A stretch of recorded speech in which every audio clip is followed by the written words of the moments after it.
Hey, bonjour tout le monde. Je suis de retour. J'ai calculé ça, ça fait 3 mois et que le temps passe vite. Et la dernière fois que j'ai fait ça, j'étais au Salvador. Et là, je suis dans le coin de Laval, dans un beau petit parc, car j'aime faire ces émissions dans un endroit tranquille, parce que l'information est quand même importante, puis il faut rester focus, il ne faut pas être trop distrait face à l'environnement. Et puis, depuis 3 mois, écoutez, il s'en est passé des choses, autant avec le Bitcoin, autant avec la géopolitique, avec Donald Trump, entre le Salvador puis le Québec. J'ai fait un petit détour en Espagne, à Barcelone. Ça a été un très, très beau voyage avec mon fils. J'étais là pour affaires, mais aussi j'en ai profité pour un peu tâter le pouls avec l'Espagne et l'Europe. Et c'est quand même drôle parce que c'est souvent. J'ai une image ici. Vous voyez? Bon, c'est pas grave. On va retoucher ça. C'est toujours les mêmes soucis, que ce soit en Europe, que ce soit en Amérique ou même en Amérique du Sud. C'est toujours le coût de la vie. Ça se plaint que la ville est devenue trop touristique et puis ça a augmenté les loyers. Puis en fin de compte, c'est un peu la même rengaine qu'on retrouve un peu partout, où les gens trouvent que les choses coûtent de plus en plus cher. Je crois que, avec toute l'information que je vous donne, vous le savez un peu pourquoi. Et puis voilà, donc j'essayais d'après 3 mois de savoir comment j'allais m'introduire avec les nouvelles et tout ce qui s'en vient. Évidemment, mon point de vue est toujours un point de vue de survol, mais c'est quand même important de porter attention aux détails, car comme on dit en anglais, the devil is in the details, le démon est dans les détails. Surtout en finance, surtout dans le domaine financier, c'est un écosystème tricoté, serré, interconnecté. Par rapport à ce que je veux vous expliquer, qui est quand même très important. J'essayais de voir comment je pourrais vous introduire ça. J'avais pensé un peu à l'allégorie du battement des papillons, vous savez, qui est à l'autre bout du continent. Mais ce battement-là finit par affectuer l'écosystème, le vent, ça crée une tempête. Et il y a une histoire qui m'est revenue un peu à la tête. C'est un peu l'histoire du chien mouillé. Alors vous allez me dire, c'est quoi ça l'histoire du chien mouillé? En fin de compte, c'est un couple qui reçoit dans un quartier très huppé des amis, deux couples, à dîner au printemps. Et puis, non, excusez-moi. Et puis, en fin de compte, cette allégorie-là, cette histoire-là veut que ces gens-là, ben, le couple qui reçoit dans un très bon quartier, un petit peu avant, en hiver, en rentrant chez eux, ils ont reculé la voiture dans le driveway, puis ils ont écrasé un chien, un chihuahua. Et ça se trouve être le chihuahua qui est le chihuahua préféré de la voisine en face, qui est très bien, qui est très influente dans le quartier, puis qui a beaucoup d'argent et qui est très exubérante et qui adore son chien. Il l'avait égaré. Et le couple, le mari, pris en panique, qu'est-ce qu'il a fait? Ben, il a pogné le chien, il a bien vu qu'il était écrasé, qu'il était mort. Pris de panique, il l'a pogné, il est allé dans le garage, puis il l'a enveloppé dans un sac Glad. OK, un chihuahua, c'est pas tellement gros. Et il l'a mis dans sa cape de service. Et après ça, il l'a mis dans le congélateur. Fait que sa femme est rentrée, puis il a dit, écoute chérie, je fais une grosse gaffe, je me suis pas rendu compte, j'ai écrasé le chien. Le chien de la voisine, il dit, non, pas le chien, le chihuahua dit, oh là là, il dit, si jamais il en parle, fait que elle va péter une coche. Alors, ils se sont informés en se faisant passer pour quelqu'un d'autre. Ils ont appelé les assurances. Et mais finalement, l'histoire veut que les assurances ont dit peut-être qu'ils pourraient avoir un recours contre eux. Et ça pourrait coûter, si c'est un chien de race en plus, des dizaines, plusieurs, 20, 30 ou 50 000 dollars. Et les autres, ils disent peut-être qu'ils ne sont pas couverts pour ça. que là, il dit ça pourrait mettre en risque leur qualité de vie, leur hypothèque, et peut-être même les envoyer en faillite. OK? Donc, pour cacher ça, sous la panique, comme on dit en anglais, desperate people do desperate things. Les gens désespérés font des fois des choses désespérées. Ben, l'histoire veut qu'il a caché le chien mort enveloppé dans un sac glade dans le congélateur au sous-sol. Mais ça, c'était en hiver. Et ils ont un peu comme laissé ça mort, c'est le cas de le dire. Et suite à ça, ils avaient organisé un souper. Ils avaient un peu oublié le chien, OK? Et la voisine a passé par tous ces états d'âme, OK? Puis l'histoire, c'est un peu comme estompée. Mais là, c'est le printemps. Et quand ils ont reçu à souper, le beau temps est arrivé. Et ils ont eu un bug électrique. Puis le congélateur ne marchait pas tellement bien, OK? Alors, ce qui est arrivé, c'est que pendant le souper, eh bien, il y a des émanations du corps en décomposition du chien. Et les invités qui étaient là, il y avait un beau souper, puis la table de service était mise, tout ça. Et tout d'un coup, les couples commencent à se regarder parce que ça sent drôle. Il y en a qui disent, c'est drôle, ça sent le chien mouillé. Ils disent, non, c'est beaucoup plus fort que ça. Et là, la madame, la propriétaire de la maison, arrive avec une assiette, il les regarde, qu'est-ce qu'il y a? Il dit, tu trouves pas que ça sent fort? Ah, je sais pas. Là, elle rentre en panique dans la cuisine, va voir son mari, il dit, le chien, on sent le chien. Oh non, il dit, il y a une panne électrique, peut-être qu'il est en train de se décomposer. Il dit, tu t'en es pas débarrassé du chien? Ah, j'ai complètement oublié. OK. Donc, pourquoi je vous parle de ça? C'est que présentement, dans le domaine financier, ça sent le chien mouillé, ça sent le chien en décomposition de plus en plus. Alors, c'était ça mon histoire. Et les gens n'arrivent pas à mettre le doigt dessus, mais ils le sentent qu'il y a de quoi dans l'air. Ils le sentent qu'il se passe de quoi dans le détroit d'Ormuz avec le prix du pétrole. Ils le sentent qu'il se passe de quoi maintenant en Espagne avec la vague d'immigration. Et on entend les nouvelles à gauche, les nouvelles à droite. Vous savez, je vous ai toujours dit que lorsqu'on veut manipuler les gens, c'est un peu comme les magiciens. Regardez la main. Regardez la main. Pendant que l'autre est en train de faire ce qu'il faut. D'accord? Pour s'en sortir, pour vous jouer un tour de passe-passe. Alors, c'est quoi le tour de passe-passe? OK, moi, je suis ici pour déterrer le chien. OK? Parce que ça fait un bout de temps que je le sens aussi. C'est le fameux carry trade. OK? Alors, je vous ai déjà parlé de ça, du carry trade. Alors, le carry trade, ça nous vient du Japon. OK? Alors, qu'est-ce qui se passe présentement? C'est que le Japon est en très grosse difficulté financière. Et le Japon, c'est un des rares pays qui s'est endetté plus de 200% de son PIB. En temps normal, un pays fait faillite. Mais ce qui a sauvé le Japon, si on peut dire ça, ce qui lui a fait gagner du temps, c'est que 70% de sa dette, OK, elle est acquise par ces gens, par les Japonais, OK, et non pas par les étrangers. Ça leur a fait sauver du temps. Mais là, la population est en déclin. Et là, ils se rendent compte qu'ils ne peuvent plus maintenir les taux à zéro ou négatifs.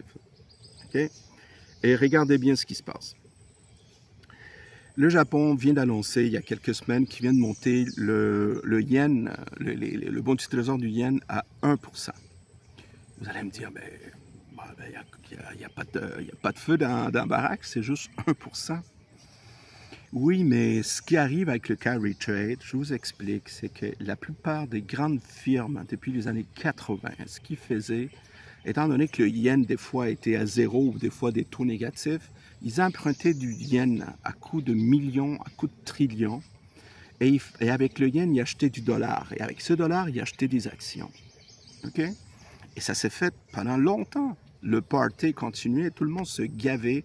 Que ce soit des grosses firmes, des grosses banques, des gros hedge funds, OK? Ils faisaient du levier avec ça, d'accord? Maintenant, le party est fini. Le party, disons que la musique est en train d'arrêter, OK? Et ça sent mauvais de plus en plus. Pourquoi? Parce que présentement, on parle d'une bulle de la IA de plus en plus. On parle de Amazon, de Meta, de toutes les GAFA qui ont acheté des data centers de plus en plus. Et puis, depuis quelques années, on se rend compte qu'ils ne sont pas rentables. Mais surtout, il y a des gros traders, des grosses firmes. Qu'est-ce qu'ils ont fait? Ils ont emprunté du yen, OK, pour acheter des dollars et acheter des actions de la SP500, surtout dans le IA. OK? Et là, moi, tant qu'à jouer le jeu ironique, j'ai commencé à poser des questions par rapport à la IA. J'avais posé la question, quelles sont les répercussions de la montée du bon du trésor japonais sur le SP500 et les entreprises? Et là, la IA me répond, ça peut créer un backlash, un gros problème. Pourquoi? Parce que quand le taux d'intérêt monte, et toi, tu as emprunté à zéro, mais tu as emprunté des millions, des milliards, OK, juste 1%, ça fait une différence. Alors, toi, tu dois rembourser ça. OK? Alors, la différence, tu dois la rembourser. C'est ce qu'on appelle un margin call. OK? Donc, à ce moment-là, qu'est-ce que tu dois faire? Tu dois vendre, OK, ton US pour rembourser ton yen. Mais en vendant du US, ça fait une méga vente des bons du trésor américain. On parle d'à peu près 1 trillion. C'est gigantesque. Alors, qu'est-ce qui se passe? Mais lorsqu'on vend des dollars, ça fait baisser les dollars.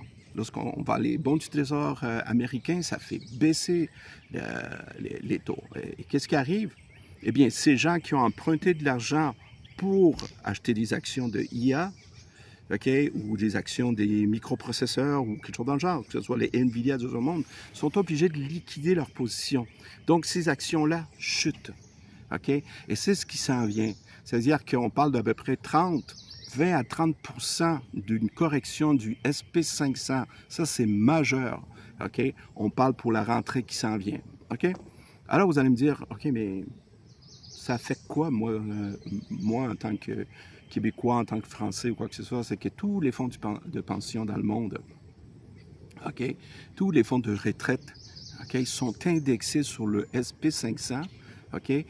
S'il y a une baisse, ça vient d'affecter une bonne partie de l'économie. Et là, j'ai posé une autre question au SP500. Il dit, quelle est la part du SP500 dans l'économie, le PIB américain? Savez-vous qu'est-ce qu'ils m'ont répondu? Plus de entre 50 à 70% du PIB américain dépend de la bourse et du SP500. Alors, j'ai dit, qu'est-ce qui va arriver si jamais il arrive un crash ou il y a une correction? Et ils m'ont répondu, c'est que le gouvernement américain va être obligé d'intervenir. Là, je lui demande à la IA, ça veut dire quoi intervenir? Ils vont être obligés d'injecter des liquidités pour sauver les meubles. Parce qu'ils ne peuvent pas se permettre que la IA crash et le SP500 crash parce que c'est toute l'économie de l'Amérique du Nord et même de l'Occident qui va être entraînée à la baisse. Alors, ça veut dire quoi, ça, les amis? Ça veut dire que dans quelques temps, la Réserve fédérale américaine n'aura pas le choix de sortir les canons et commencer à cracher des milliards et des trillions. Et là, moi, évidemment, je suis intéressé par l'or et le Bitcoin. Je pose la question, quelles sont les implications pour l'or et le Bitcoin lorsqu'il y a une très grande injection de liquidités? Évidemment, ça crée de l'inflation, tous les prix vont monter. Okay? Donc, il va y avoir beaucoup d'instabilité, mais surtout ceux qui sont positionnés dans l'or et le Bitcoin risquent de très bien s'en sortir. Okay? Ça m'amène à un point. Je vous ai déjà martelé plusieurs fois l'importance d'avoir du Bitcoin, mais aussi de vous diversifier dans l'or. J'ai fait une vidéo où j'explique comment vous pouvez acheter de l'or digital avec la compagnie Tether. La compagnie Tether, en passant, sont cotées une des plus grandes firmes crypto dans le monde. Ils viennent d'avoir leur accréditation halal, par la loi de la charia par les Émirats arabes, comme quoi que les gens peuvent déjà acheter de l'or en Tether. OK? Donc, si vous ne voulez pas traîner des lingots et des pièces d'or, mais vous n'êtes pas capable de vous acheter au moins une pièce, achetez-vous des fractions de XAUT qui se trouvent être l'équivalent en crypto que vous pouvez acheter pour vous positionner avec l'or. Et bien sûr, vous positionner avec du Bitcoin. Alors, mon histoire du chien qui sent fort, c'était un peu ça. ça commence à sentir de plus en plus, en plus fort, OK? Parce qu'il y a un cadavre en décomposition. Et ça, c'est l'économie américaine et le dollar US, et bien sûr toute l'économie, aussi le yen japonais, OK? Toute l'économie occidentale, de plus en plus, commence à sentir le chien qui sent fort, OK? Alors, l'objectif ici, c'est pas de vous faire peur, mais de vous montrer et prendre les bonnes mesures, OK, en vous mettant à l'abri, d'accord? Alors, quelles sont les répercussions futures? On ne sait pas. J'ai pas une boule de cristal. Par contre, je sais que ça pue et ça sent de plus en plus. Donc, je sais qu'il y a des actifs qui peuvent nous protéger, qui peuvent nous sortir de ce système, dont l'or et le Bitcoin. Alors, c'était ma petite histoire du chien qui sent fort pour me réintroduire après 3 mois que j'étais parti. Donc, faites-vous en pas, je vais vous revenir très bientôt. Donc, je vais mettre le lien sur ceux qui me suivent par Telegram, comment acheter de l'or. Et bien sûr, les gens, ils savent déjà comment acheter du Bitcoin. OK? Dernière petite chose, ça fait les manchettes. Il y a une très grosse firme de Cold Wallet. OK, c'est la firme Cold Card, c'est une compagnie canadienne qui était très respectée. Et malheureusement, cette compagnie-là s'est faite hacker.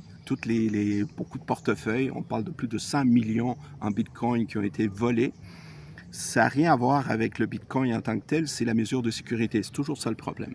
En fin de compte, Cold Card, juste pour vous dire, c'est qu'ils ont négligé le système du seed phrase. Vous savez, celle qui génère les 12 ou les 24 mots. Ils ont été négligents dans le sens qu'ils n'ont pas perfectionné. Il y a une façon de vraiment améliorer ça, mais depuis 2021, qu'ils ont laissé ça faire d'une façon très simple. Et les hackers qui utilisent l'intelligence artificielle ont été capables de décoder des seed phrases, donc des mots de passe, les 12 mots, pour craquer ces wallets-là. D'accord?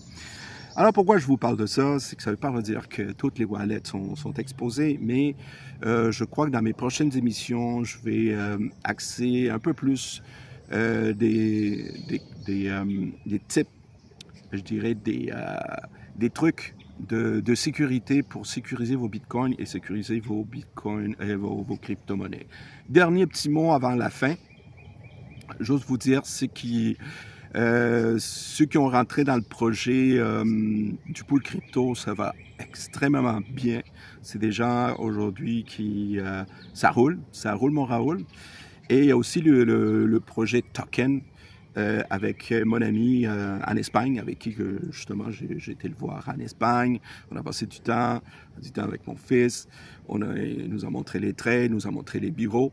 Et la business roule très bien. Donc, si vous voulez avoir un peu plus d'informations, OK, si vous voulez profiter de cette opportunité très intéressante, moi, je ne suis pas un conseiller financier, mais tout ce que je peux vous dire, c'est qu'on a déjà fait pas loin de 2000% depuis le mois d'avril. D'accord? Donc, vous pouvez me contacter. Vous avez mon email en bas dans ces vidéos et je pourrai vous donner plus d'informations si vous voulez vous diversifier. D'accord? Le but ici, c'est pas de vous dire de vendre votre maison puis placer l'argent dans la crypto, non. Mais si vous voulez vous diversifier un peu et tirer vos billes du feu, OK? Étant donné qu'on le sait tous que le coût de la vie coûte de plus en plus cher, OK? Et on essaie de trouver des alternatives, d'accord? Donc, en gros, c'est l'information que je voulais vous dire. Donc, surveillez le Carry Trade, surveillez ma chaîne Telegram parce que je vais donner de plus en plus d'informations sur qu'est-ce qui se passe, OK? Et comme je vous dis, arrêtez de regarder la main, là, OK? La main, là, qui vous donne, qui vous font miroiter dans les nouvelles, OK? Il faut vraiment, OK, développer son flair, OK? Parce que ça pue de plus en plus, OK? À bientôt. Ciao tout le monde.